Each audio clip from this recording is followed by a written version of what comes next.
یہاں سے عرب کی تاریخ شروع ہوتی ہے۔ عرب کی زمین کو آباد کرنے والے پہلے انسان ابراہیم علیہ السلام ہیں۔ عرب میں بھی ساری زمین کا انتخاب نہیں، عرب کا جو مرکزی علاقہ تھا وہ مکہ مکرمہ تھا۔ مکہ مکرمہ اور خانہ کعبہ جو آج جہاں پر ہے وہ دنیا کے مرکز میں واقع ہے، سینٹر میں واقع ہے۔ ابراہیم علیہ السلام وہاں تشریف لائے، اس وقت کوئی آبادی نہیں تھی، کسی کا گھر نہیں تھا، کوئی مکان نہیں۔ خانہ کعبہ پرانی شکل میں جو فرشتوں کا بنایا ہوا، آدم علیہ السلام کا بنایا ہوا، نوح علیہ السلام کا بنایا ہوا مٹی کی شکل میں موجود تھا۔ ابراہیم علیہ السلام وہاں پر اپنی بیوی اور اپنے بیٹے کو ایک چھوٹا سا گھر بنا کر دے دیتے ہیں، بغیر چھت کا مکان تھا۔ پھر اس کے بعد وہ وہاں سے چلے گئے، پھر دوبارہ آتے رہے جاتے رہے۔ اسماعیل علیہ السلام کی عمر جب سن بلوغت کو پہنچی تو ابراہیم علیہ السلام کو حکم ہوا کہ اس خانہ کعبہ کی تعمیر کی جائے۔ تو ابراہیم علیہ السلام نے اپنے بیٹے حضرت اسماعیل علیہ السلام کے ساتھ مل کر کے خانہ کعبہ کی تعمیر کی۔ آپ کو بانی کعبہ بھی کہا جاتا ہے۔ دو ہی باپ اور بیٹے نے مل کر پورے خانہ کعبہ کی تعمیر کی، اس کی دیواریں اونچی کی، جس کا ذکر قرآن پاک میں بھی موجود ہے۔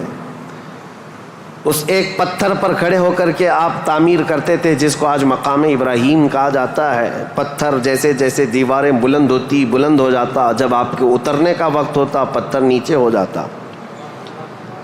جب تعمیر مکمل ہو گئی خانہ کعبہ کی تو پھر ابراہیم علیہ السلام نے دعا کی کہ اللہ اس آبادی کو ہری بھری کر دے، شاد و آباد کر دے، اور یہاں رہنے والوں کو ہر قسم کے پھل اور میوہ جات سے تو ان کو رزق عطا فرما۔ آپ کی دعا قبول ہوئی۔ جو بے آباد علاقہ تھا، اب سنیں تاریخ کہاں سے شروع ہو رہی ہے۔ بے آباد علاقہ، کوئی آبادی نہیں تھی۔ ایک قبیلہ آیا جو تجارت کے لیے کہیں کا سفر کر رہا تھا، چونکہ وہاں پر زمزم کا کنواں بھی تھا۔ تاریخ میں آپ کو پتہ ہے حضرت اسماعیل علیہ السلام کی ایڑیوں سے زمزم کا کنواں نکلا، اور وہ پانی کا سوتا چشمہ ایسا تھا کہ کنٹینیو جاری، بلکہ آج تک جاری ہے۔ تو ایک قبیلہ وہاں سے سفر کر رہا تھا جس کو قبیلہ بنو جرہم کہا جاتا ہے۔ وہ وہاں کی خوبصورتی کو دیکھ کر، وہاں کے پانی کی فراوانی کو دیکھ کر وہیں پڑاؤ ڈال لیے اور وہیں رہ گئے، بس گئے۔ یہ پہلا قبیلہ ہے جو مکہ میں آباد ہوا، قبیلہ بنو جرہم۔ پھر حضرت اسماعیل علیہ السلام نے اسی قبیلے کی ایک لڑکی سے شادی بھی فرمائی، اور حضرت اسماعیل علیہ السلام کے گھر میں 12 بیٹے پیدا ہوئے۔ آپ کی اولاد اب بڑھتی گئی۔ عرب سرزمین میں سب سے پہلی یہ نسل ہے، عرب کو آباد کرنے والی پہلی نسل اسماعیل علیہ السلام کی ہے۔ قبیلہ بنو جرہم کے ساتھ آپ آباد ہوئے مکہ مکرمہ میں۔ اب ان کی نسل اتنی بڑھتی گئی کہ اسماعیل علیہ السلام کے بیٹے تھے نابت، ان کے ہاتھ میں خانہ کعبہ کی تولیت آئی۔ خانہ کعبہ کی حفاظت اور اس کی ذمہ داریوں کا یہ سارا انتظام آپ کا تھا۔ چند دنوں کے بعد پھر ایسا ہوا کہ قبیلہ بنو جرہم کے لوگوں نے، جو حضرت اسماعیل علیہ السلام کے سسرال تھے، خانہ کعبہ کی تولیت پر انہوں نے قبضہ کر لیا۔ اسماعیل علیہ السلام کی اولاد نے کوئی بھی ان کے ساتھ جھگڑا نہیں کیا، کسی بھی طرح کا برا برتاؤ نہیں کیا، کیونکہ ننیہال کے تھے۔ تو کئی سالوں تک قبیلہ بنو جرہم کا خانہ کعبہ پر قبضہ باقی رہا، لیکن انہوں نے بدعنوانیاں شروع کر دیں۔ خانہ کعبہ کے پاس لوگ جو دور دور سے آتے تھے دنیا میں، حاجی، اس وقت بھی ہر سال حج ہوا کرتا تھا، ان کے ساتھ برا سلوک کرنا، ان سے چڑھاوے لینا، ان سے زیادہ مانگ کرنا، یہ سب چیزیں ہونے لگی۔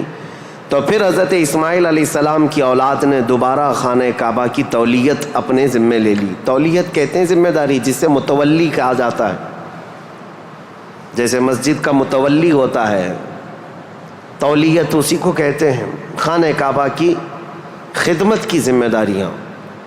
اب یہ زمانہ چلتا رہا۔ میں آپ کو پہلے یہ خاندانی معاملات بتا رہا ہوں، اس کے بعد پھر یہاں کے سیاسی حالات بھی بتاؤں، اور پھر مذہبی حالات بھی آپ کو بتاؤں، تاکہ اسلام کی تاریخ کو سمجھنے کے لیے اس کا بیک گراؤنڈ بھی سمجھنا بہت ضروری ہے، پس منظر کیا تھا یہ معلوم ہونا ضروری ہے۔ اب اسماعیل علیہ السلام کی اولاد میں عدنان ایک شخص پیدا ہوئے جو آل اسماعیل میں بہت ہی معزز انسان تھے۔ اکثر صحابہ کرام کا اور خود رسول اللہ صلی اللہ علیہ وسلم کا نسب حضرت عدنان تک پہنچتا ہے۔ وہ ہمارے آقا صلی اللہ تعالیٰ علیہ وسلم کے جد امجد بھی ہیں۔ عدنان نے مکہ مکرمہ کی ذمہ داریاں سنبھالی اور اس کے بعد اب آبادی اتنی بڑھ گئی کہ ان لوگوں کو تجارت کے لیے اور اپنے معیشت کے لیے، اپنے معاش کے لیے دور دور جانا پڑا، مکہ چھوڑ کر کے باہر جانا پڑا۔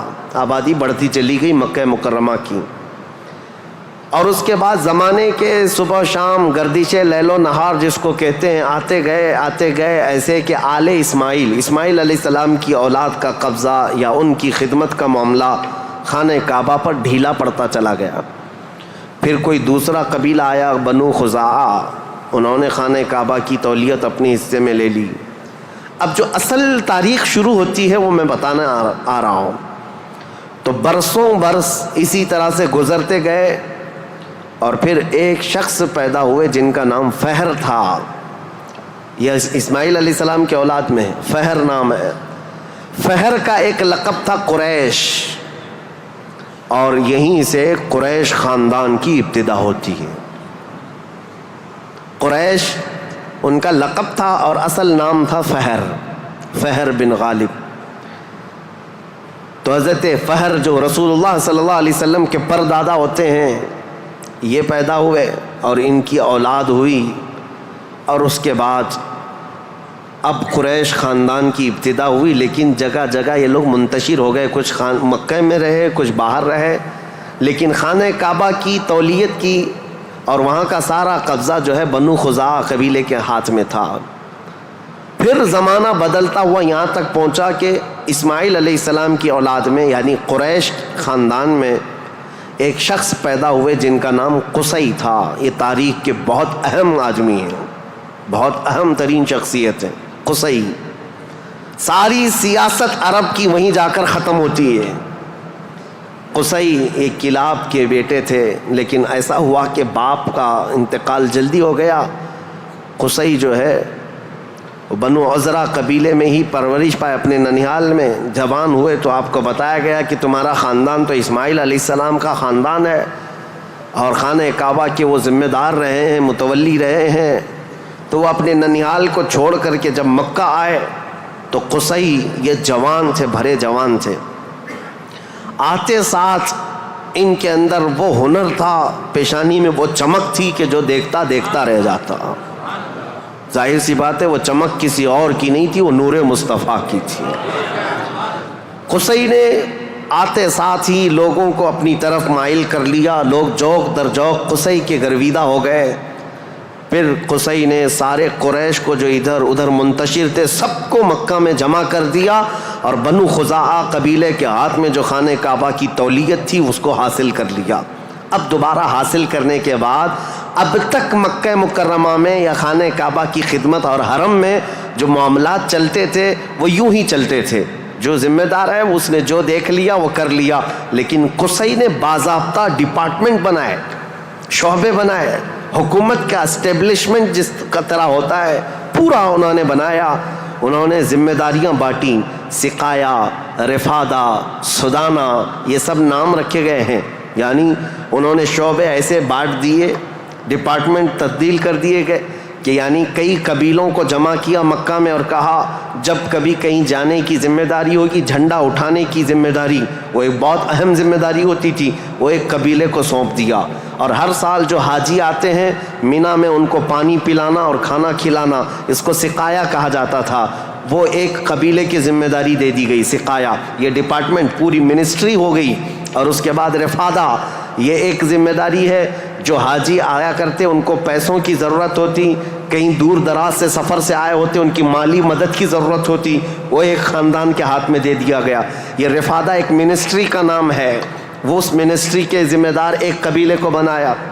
پھر اس کے بعد سدانہ، خانہ کعبہ کی حفاظت، اس کے غلاف کو تبدیل کرنا، اس کی چابی کی ذمہ داری، اس کو کھولنا بند کرنا، اس کی صفائی کرنا، وہ بھی ایک قبیلے کے ذمے میں دے دیا۔ وہ باضابطہ ایک منسٹری بنائی گئی، ایک وزارت تھی، اور اس کے علاوہ تقریباً انہوں نے 26 منسٹریاں بنائی تھیں، شعبے بنائے تھے۔ کون؟ حضرت قصی۔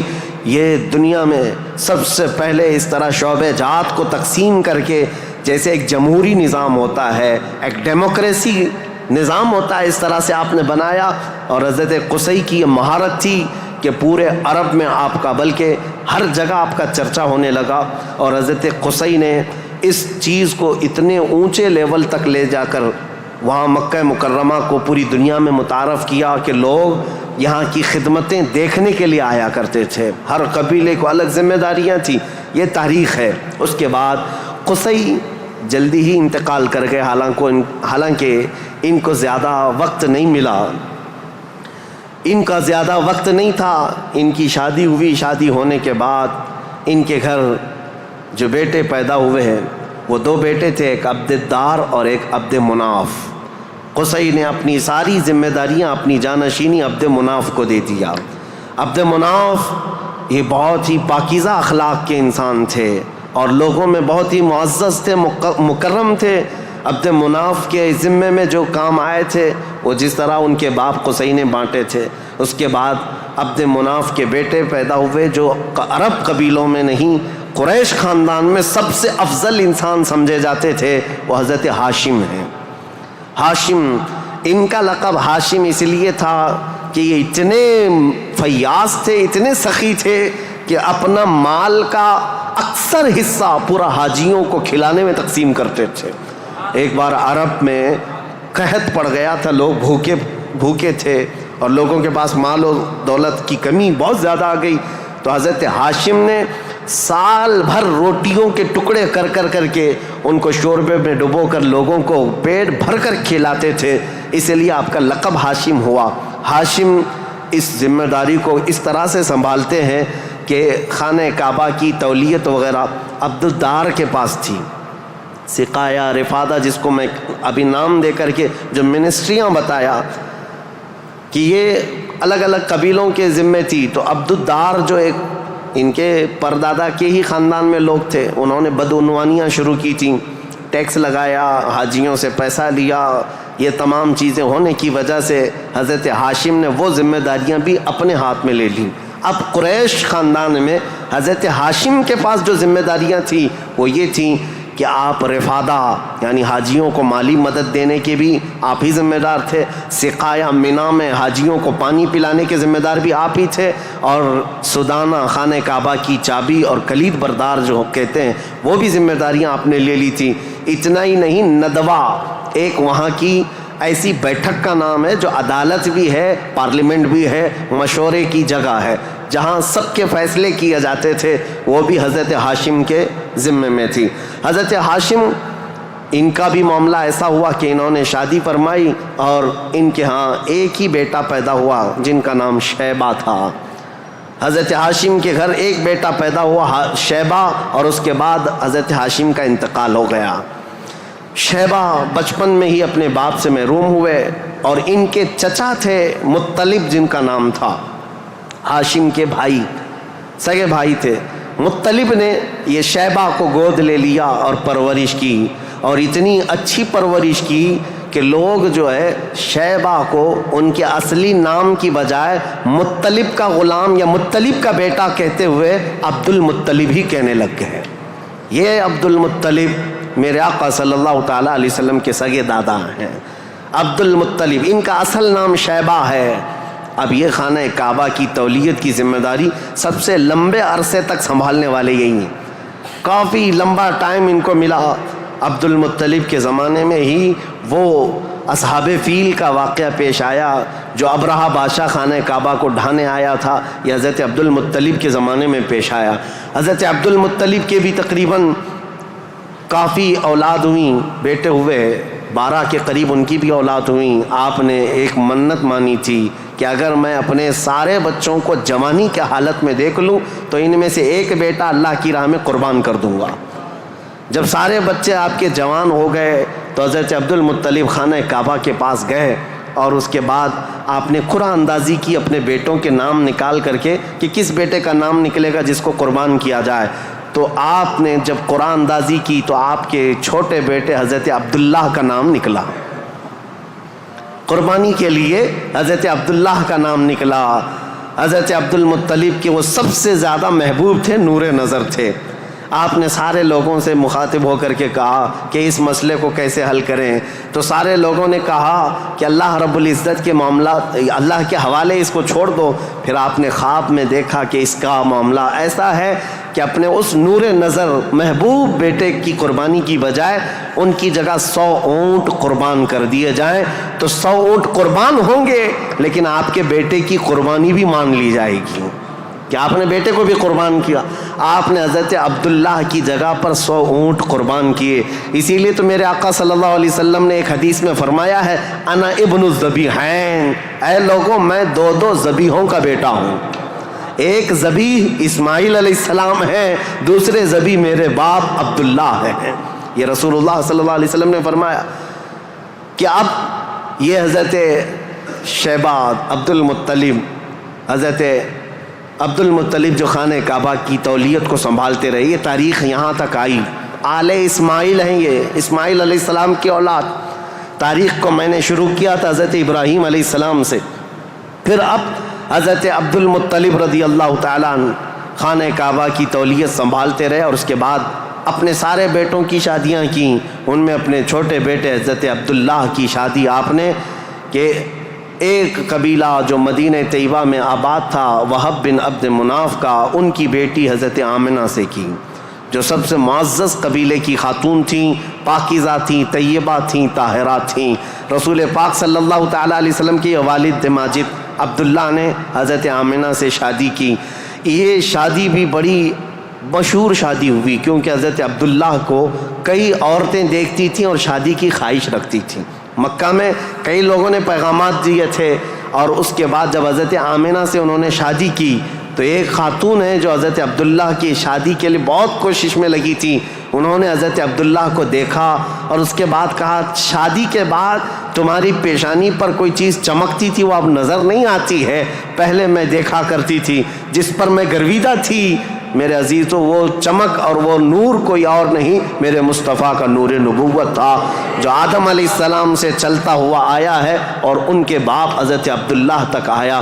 پھر حضرت عبداللہ حضرت آمنہ سے نکاح کر کے رہ رہے تھے, اور تجارت کی غرض سے آپ حضرت عبداللہ ملک شام کی طرف جا رہے تھے.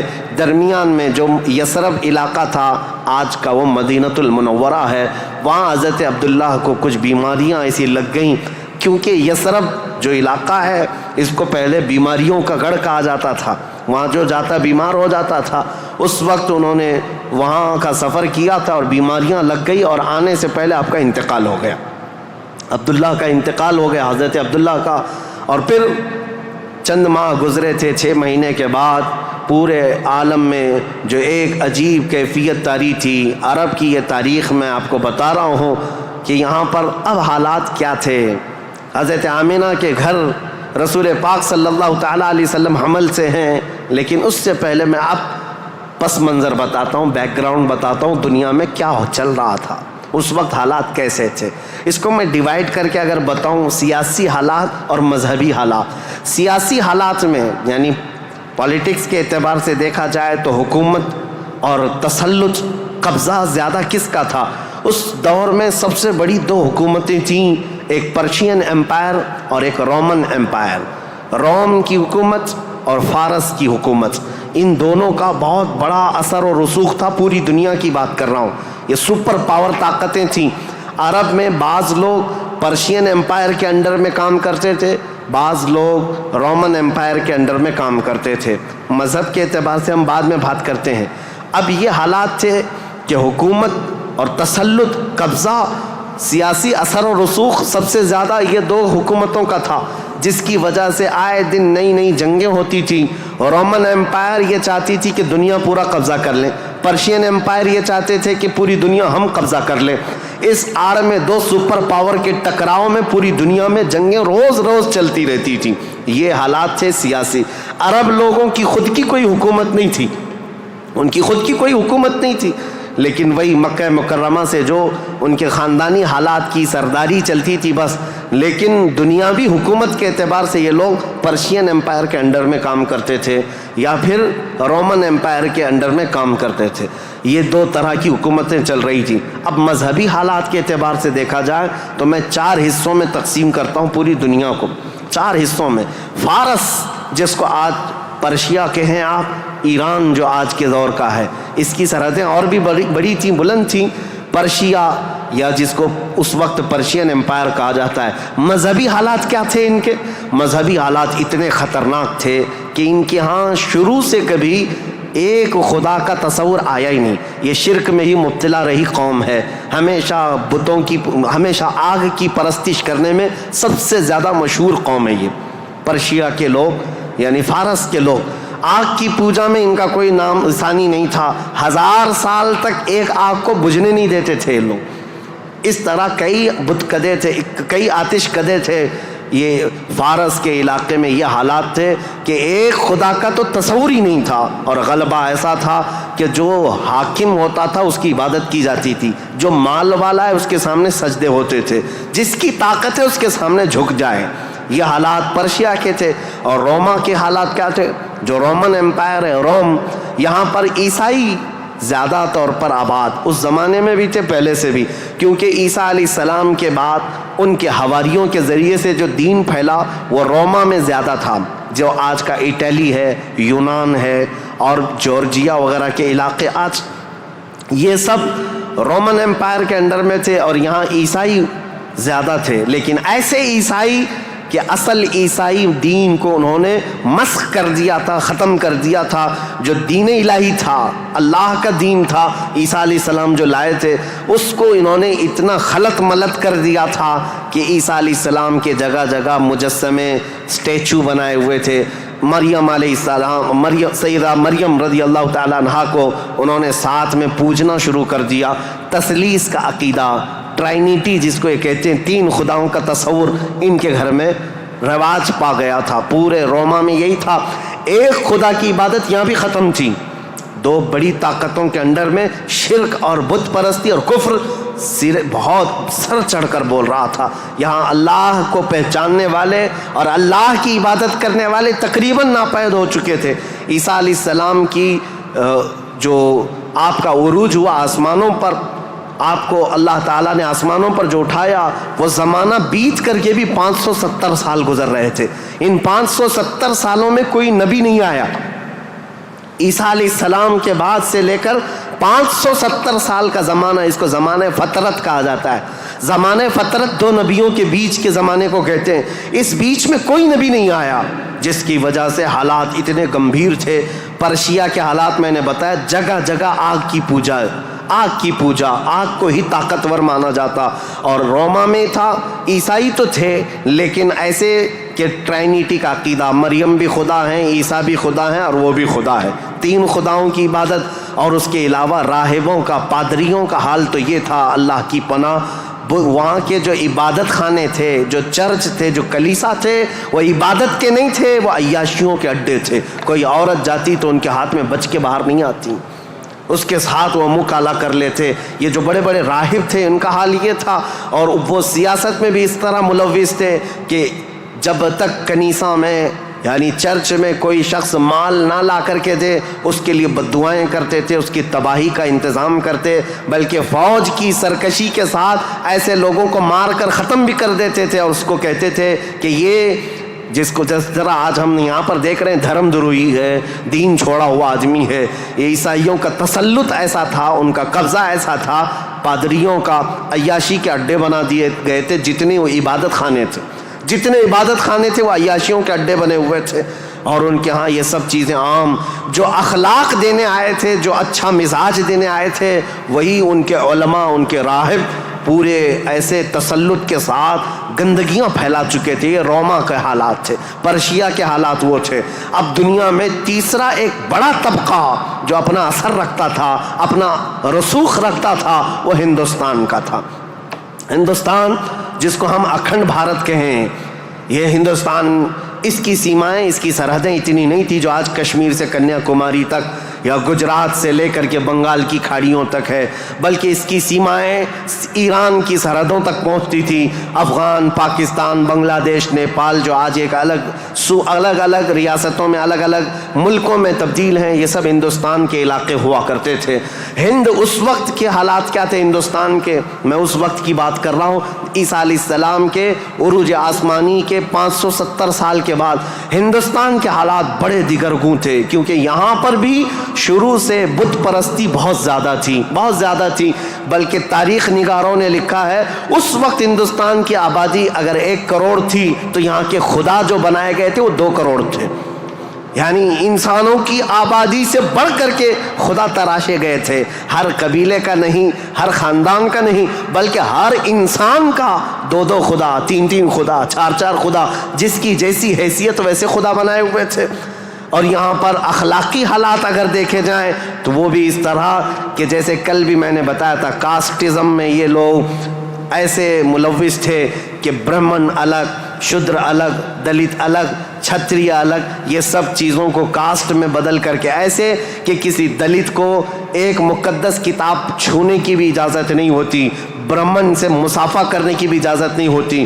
اگر کسی دلت نے برہمن کی لڑکی کو چھو بھی لیا تو اس کا ہاتھ کاٹ دیا جاتا، اور اگر گیتا کے شلوک سن لیتا تو اس کے کان میں کھولتا ہوا تیل ڈال دیا جاتا تھا۔ یہ سب حالات یہاں کے تھے، یعنی اخلاقی پستی، اخلاقی گراوٹ یہاں پر بھی تھی۔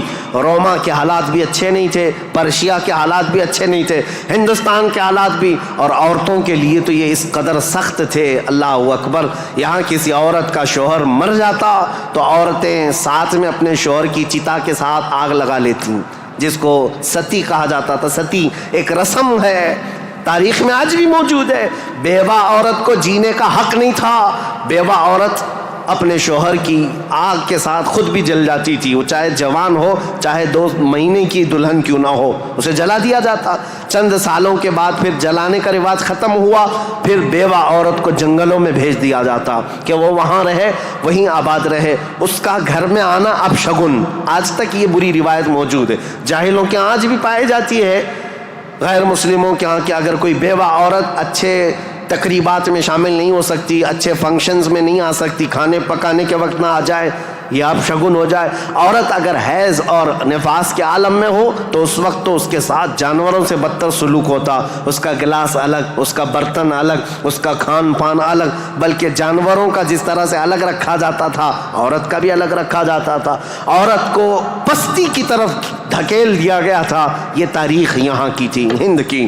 3 بڑے طبقے دنیا کے میں بتا رہا ہوں، ایک روما میں، ایک پرشیا میں، ایک ہندوستان میں۔ اخلاقی پستی اس قدر تھی، کفر و شرک غالب تھا، اور اس کے علاوہ اب چوتھی ایک قوم بچتی ہے۔ ان سب کے بیچ میں اگر کوئی تھوڑی بہت شدھ بدھ رکھتی تھی، کوئی تھوڑا بہت اچھا مزاج رکھتے تھے تو اس زمانے میں عزت تھی، تو وہ بنی اسرائیل کی تھی جو یہودی تھے، بنی اسرائیل۔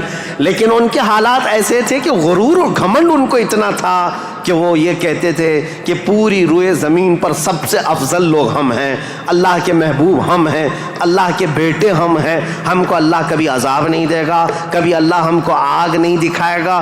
یہ سب اتنا غرور تھا اپنے افضل ہونے کا کہ کوئی نبی آتے تو ان نبیوں کا قتل بھی کر دیتے۔ ان بنی اسرائیل نے، یہودیوں نے 10,000 کے قریب نبیوں کا قتل کیا ہے، 10,000 کے قریب نبیوں کا قتل کیا یہ بنی اسرائیل، اور اللہ کی لعنت ان پر ایسی، اللہ کا غضب ان پر ایسا، غیر المغضوب علیہم ولا الضالین پڑھتے ہیں آپ، اور قرآن پاک میں اللہ تعالیٰ نے فرمایا ہے کہ اللہ وباء بغضب من اللہ، وہ اللہ کے غضب کے ساتھ لوٹی ہوئی قوم ہے۔ یہودی جو تھے بنی اسرائیل، اس دور میں ان کا حال یہ تھا کہ تھوڑے بہت یہ بت پرستی تو نہیں کرتے تھے، دوسرے خداؤں کی طرف جھکتے تو نہیں تھے، لیکن سود خوری ان کی فطرت میں داخل تھی۔ سود اتنا کھاتے تھے کہ کسی بھی غریب کی زندگی تباہ و برباد کر دیتے۔ سود کا نظام سب سے زیادہ یہ یہودیوں کی طرف سے، اور آج بھی پوری دنیا کو کریڈٹ کے پلیٹ فارم پر لا کر کھڑا کرنے والی قوم کوئی اور نہیں، یہ اسرائیلی ہیں، یہ یہودی ہیں۔